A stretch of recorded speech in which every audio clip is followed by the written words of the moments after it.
Le Christ est ressuscité. Nous sommes donc l'Ascension, pour ceux qui nous écoutent sur YouTube, en différé. Nous sommes donc le jour de l'Ascension et c'est malheureusement une fête qui a été complètement, qui a perdu sa saveur. On ne retient de l'Ascension que son pont, comme disait au début de la messe, c'est pas le pont d'Avignon, un pont qu'on ne touche pas curieusement. Vous savez, en Italie, qui est un pays quand même un tout petit peu plus chrétien que la France, eh bien ils ont mis l'Ascension le dimanche. On est un des pays encore qui a laissé l'Ascension en pleine semaine. C'est un vrai miracle, je ne sais pas pourquoi. Pourtant, c'est pas trop commercial, mais je pense que c'est pour les vacances. En tout cas, c'est dommage, oui, parce que cette fête de l'Ascension est très, très, très importante. C'est un événement crucial, charnière, on peut dire, dans la vie du Christ.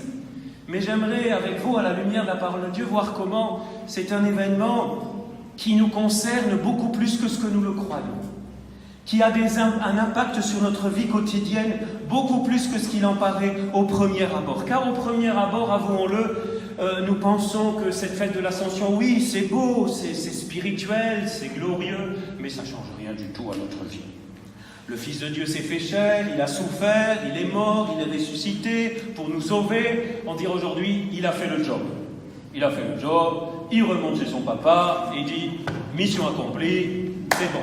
Avec quand même un petit élément important, c'est qu'à partir de ce jour-là, eh bien, l'humanité est rentrée dans la Trinité. C'est quand même pas rien, puisqu'il est descendu, le Fils de Dieu est descendu, il n'avait pas de chair, il s'est fait chair, il a pris notre humanité et il a remonté chez papa, au cœur de la Trinité, grâce au Saint-Esprit au milieu. Donc c'est quand même quelque chose d'assez génial, mais encore une fois, ça peut rester des très belles élucubrations, juste vérité théologique, mais qu'est-ce que ça change dans nos vies? Oui, nous sommes sauvés, ok, mais la vie continue. Alors, notons quand même que c'est un événement historique. Vous savez, on a entendu dans les deux lectures, dans les trois lectures, même les quatre avec le psaume, il y en a deux qui sont du même auteur. Question à 1 000 €, non, une tablette de chocolat, ce sera moins cher. Le même auteur? Non. Ah oui, Paul aussi? Non. Eh ben non, c'est raté. Il n'y a pas Paul en plus. Hein? Première lecture, c'était du livre des Actes d'Apôtres. Et l'Évangile? Qui a écrit les Actes? Il y en a qui se coucheront moins bêtes ce soir. Hein? Bon, vous saurez que les Actes des Apôtres a été écrit par Luc. Et de même que pour son évangile, Luc, vous savez, c'était un médecin et c'est un scientifique de l'époque. Hein?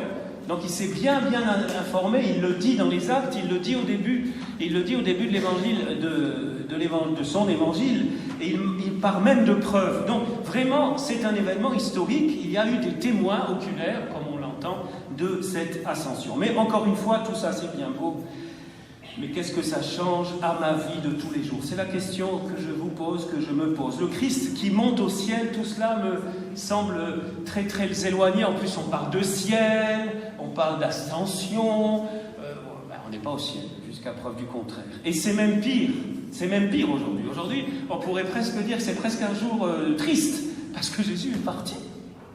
Il est parti. Il est marqué, il se sépare à deux. Ça m'a frappé cette traduction, je vous avoue que je ne suis pas allé vérifier le grec. Pour ceux qui connaissent le grec, vous irez voir si c'est bien traduit, je pense que oui. Il se sépare à deux, il y a une séparation. Il y a un départ.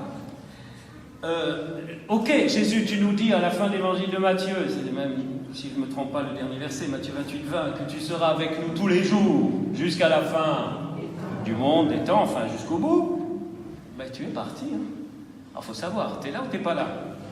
Bien sûr, il est ressuscité. Bien sûr, Jésus est vivant. Bien sûr, nous savons que, même si nous ne le voyons pas, il est là réellement présent. Bien sûr, et j'espère que c'est votre cas, et si ce n'est pas votre cas, demandez-le, nous en avons fait, ou nous pouvons en faire l'expérience de cette rencontre, de cette relation vivante avec Jésus, qui est vivant. Mais c'est quand même une présence-absence.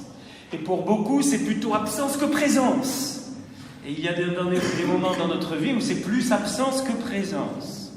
En fait, ce qui m'est venu en pensant à en priant sur cette fête extraordinaire, qui est très très riche, hein, donc rassurez-vous, j'ai ciblé une seule question pour ne pas être trop long, d'ailleurs j'ai oublié, je mets le chrono, j'ai oublié. Beaucoup de chrétiens ressemblent à des disciples qui se seraient arrêtés le jour de l'Ascension. C'est ma thèse de départ. Beaucoup de chrétiens, en fait, peut-être pas vous, hein, ou peut-être à certains moments de notre vie de chrétiens, sont des chrétiens d'ascension, qui croient que Jésus est ressuscité, mais ça s'arrête là, Jésus est parti, et ils sont restés là, bloqués à l'ascension. Qu'est-ce que vous faites là? Regardez le ciel. Oh, ils ne regardent même plus le ciel aujourd'hui, on ne regarde même plus le ciel, on regarde plutôt la terre.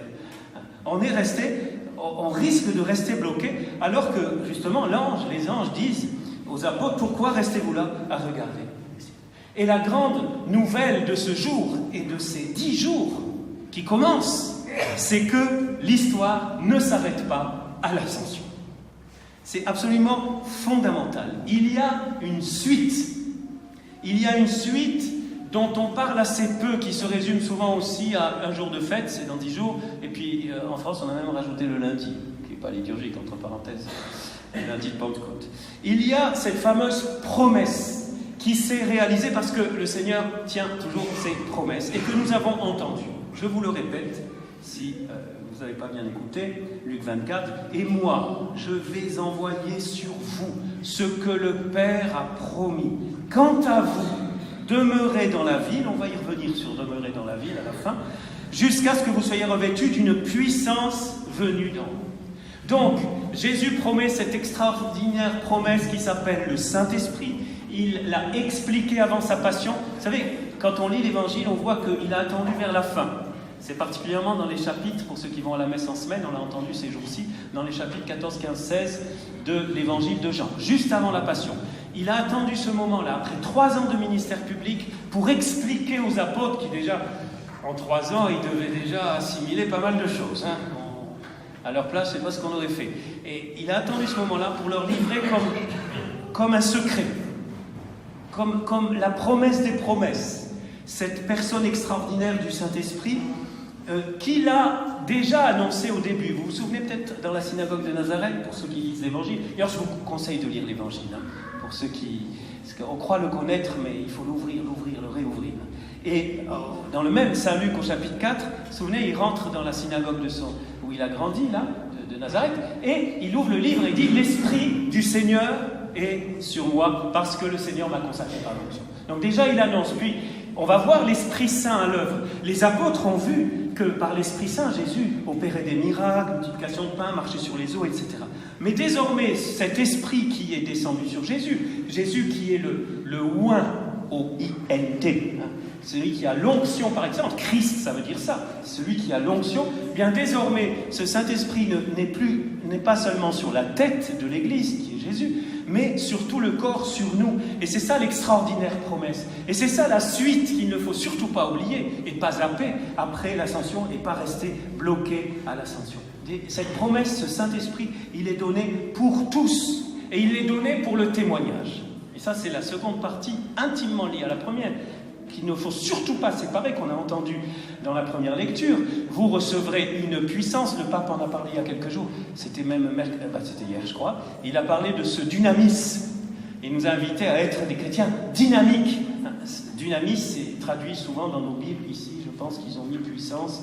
Voilà, vous recevrez une puissance, une force, celle du Saint-Esprit, et vous serez mes témoins. Donc, ce Saint-Esprit nous est donné pour un but bien précis, pas pour notre, comme on dit aujourd'hui, notre confort personnel ou notre bien-être, même si c'est agréable de vivre dans le Saint-Esprit.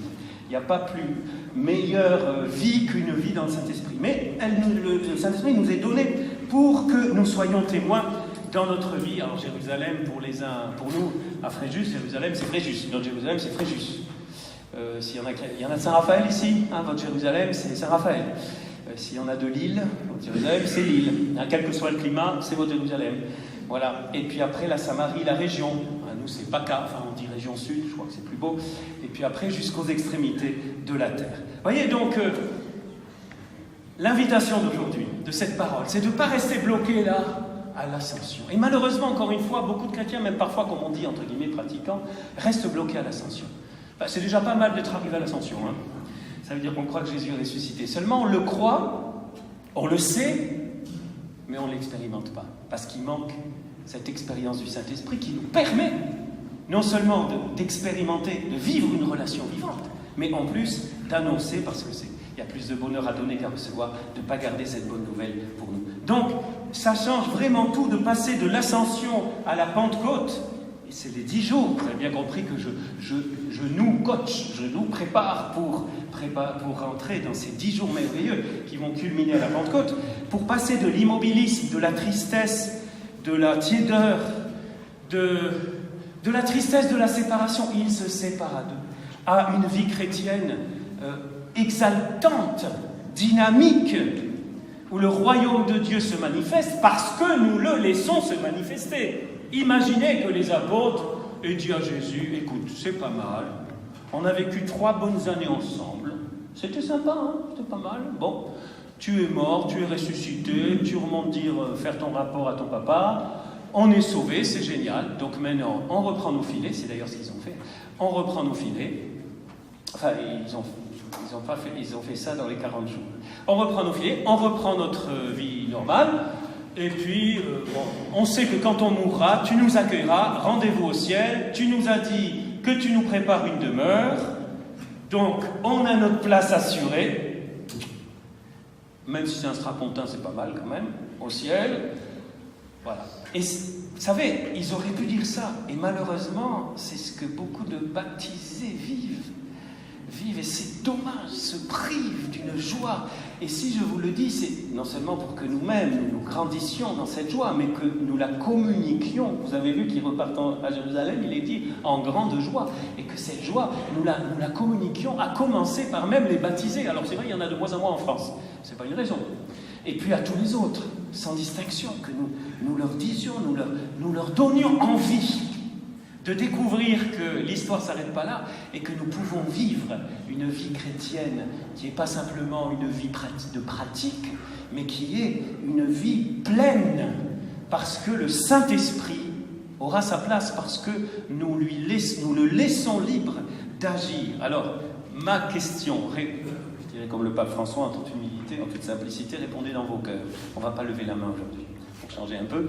Voulez-vous être des chrétiens d'ascension, bloqués d'ascension, ou des chrétiens dynamiques de Pentecôte? Je vois dans vos yeux à peu près la réponse.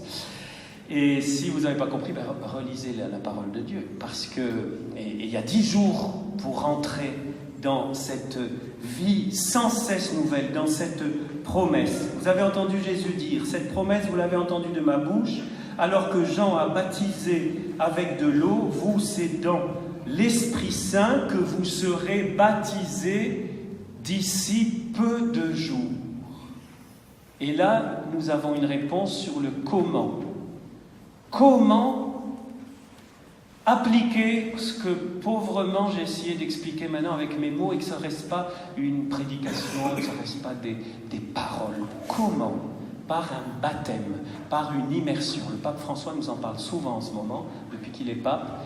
C'est redécouvrir que notre vocation de disciple, c'est d'être immergé, baptisé, ça veut dire ça, dans le Saint-Esprit. C'est-à-dire que toute notre vie, mais tous les détails, tous les détails, même, je vais peut-être vous dire une bêtise, jusqu'à la recette de pâtes que vous ferez à votre mari à midi. Je ne sais pas si vous faites des pâtes à midi, mais... c'est peut-être les maris qui cuisinent pour les femmes aussi. Excusez-moi. Ça dépend des couples.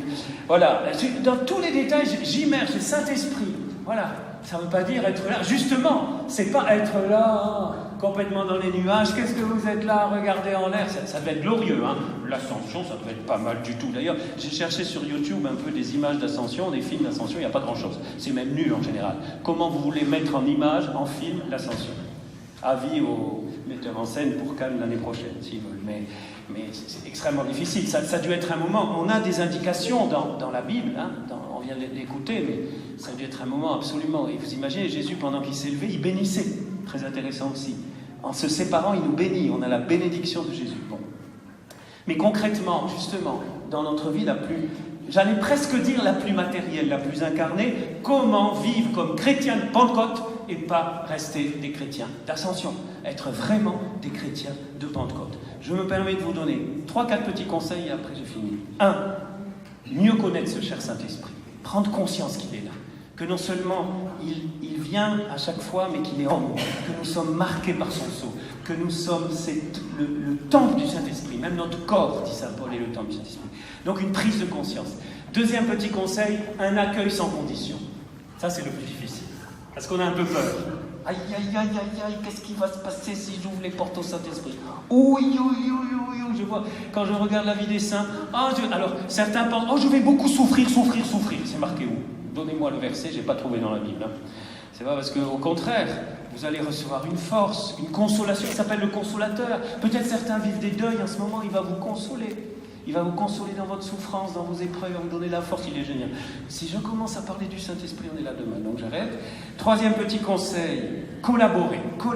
C'est pas magique, c'est pas une énergie, c'est pas du New Age, c'est pas une espèce de courant électrique, c'est pas un ruisseau, c'est pas un feu, c'est pas un pigeon, c'est une personne. Et il faut collaborer avec lui. Il attend qu'on collabore, qu'on lui ouvre les portes, qu'on lise la parole. C'est en lisant la parole de Dieu que le Saint-Esprit peut agir. C'est en priant, c'est en s'arrêtant, c'est en prenant quelques minutes par jour de cœur à cœur avec Jésus que le Saint-Esprit nous vivifie, etc., les sacrements, la charité, voilà. Et quatrième condition, à mon avis, absolument essentielle, être prêt à la mission. Être prêt à être des témoins, parce que c'est pour le témoignage. Le Saint-Esprit ne se donne pas, vous savez, comme on va au supermarché, tiens, j'aimerais un peu de Saint-Esprit, madame, vous me donnez 1 kilo de Saint-Esprit, s'il vous plaît, ça coûte combien aujourd'hui? Non, c'est une personne qui est donnée pour le témoignage, pour faire de nous des témoins. Donc si on n'est pas décidé à être des témoins, ça ne sert à rien de demander le Saint-Esprit, mais rien de rien. Il y a une façon aussi, ça me vient là, je n'ai pas mis ça sur ma tablette, mais la façon de ne pas le contrister, c'est nos paroles. Vous irez voir Saint Paul, hein. Ne contristez pas l'Esprit Saint par les colères, les blabla, les maldisances et tout, mais ça... Voilà. Donc la mission. Le Saint-Esprit n'est pas donné pour son confort personnel, au diable l'égoïsme et le consumérisme. Le Saint-Esprit est donné pour être des témoins. Et j'aimerais finir avec un dernier petit élément qui me paraît absolument essentiel. Et nous avons 10 jours pour, le réveiller s'il s'est endormi. Une disposition intérieure indispensable qui s'appelle le désir. Car on pourrait poser à Jésus une question. Je ne sais pas si vous avez fait votre liste de questions quand vous arriverez au ciel. Moi, j'ai une liste de questions quand j'arrive au ciel. Pourquoi, quand on prie, tous les malades ne sont pas guéris? Pourquoi celui-là est guéri, il n'est pas guéri? Ça, c'est une des questions que je poserai. Une autre question que je poserai, c'est pourquoi tu les as fait attendre 10 jours? Pourquoi tu ne leur as pas dit que c'était dans 10 jours? Pourquoi tu leur as dit attendez sans rien leur dire? Ça aurait pu durer 3 mois, 4 ans, 10 ans. Il leur a pas dit dans 10 jours, vous allez recevoir le Saint-Esprit. Vous imaginez la place des apôtres? Chaque journée, comment elle a dû être longue, hein? Il leur dit attendez. Moi j'ai ma réponse, je ne sais pas si c'est celle de Jésus, c'est pour attiser leur désir. Et Jésus il est malin, c'est un pédagogue. C'est pour qu'ils attendent, que ce ne soit pas du... Mais aujourd'hui le problème c'est clique, Saint-Esprit. C'est sur quel site le Saint-Esprit où je peux cliquer? C'est où je clique? Clique, Saint-Esprit, tac. Ben non, il faut attendre, il faut désirer, il faut insister. Il faut attiser ce désir, et ça aujourd'hui c'est difficile parce que maman je veux cette PlayStation pour Noël. Non, non, tu l'auras dans 3 Noël. Tu l'auras dans 3 Noël. Je veux un portable. Non, le portable ça sera qu'à 16 ans. Ça c'est si j'étais papa, mais bon. Voilà. Et aujourd'hui on est tellement habitué à ça que désirer, attendre, on ne sait plus attendre. On ne sait plus attendre et c'est fondamental. Attendre, désirer, Seigneur, Saint-Esprit. Et voilà ces 10 jours qui sont là pour non pas que le Saint-Esprit nous tombe dessus le 9 juin, parce que c'est la dernière bonne nouvelle, c'est que c'est Pentecôte tous les jours, c'est Pâques tous les jours. Sans Saint-Esprit, je ne serais pas là à vous prêcher, voilà, nul. Et sans Saint-Esprit, surtout, il n'y aurait pas non plus la consécration, il n'y aurait pas de messe. Sans Saint-Esprit, on ne serait pas ici. Donc c'est tous les jours la Pentecôte. Mais ce temps liturgique est là pour attiser et réveiller notre désir, qu'il faut bien l'avouer, est souvent comme... enfoui sous des tas de choses et a besoin d'être réveillé. Alors, morale de l'histoire, conseil d'amis, restons pas bloqués à l'ascension, passons le pont, et c'est pas que 4 jours, c'est jusqu'à la fête de la Pentecôte, pour que toute notre vie soit une Pentecôte. Je vous rappelle, comme nous le rappelait très justement et théologiquement notre cher Père Robert, si je ne me trompe pas, ou c'était le Père Charlie, je ne me souviens plus, que c'est le temps de l'Esprit, que le temps de l'Église, c'est le temps de l'Esprit Saint, c'est la Pentecôte, comme disait Saint Paul VI, que nous avons fêté hier, pour ceux qui ne savaient pas, Saint Paul VI, on l'a fêté pour la première fois le 29 mai, disait que nous vivons une Pentecôte continuée, et Saint Jean-Paul II, pour ne pas le citer, nous disait que l'Église est toujours au Cénacle, recevant l'Esprit et annonçant Jésus. Au nom du Père, du Fils et du Saint-Esprit. Amen.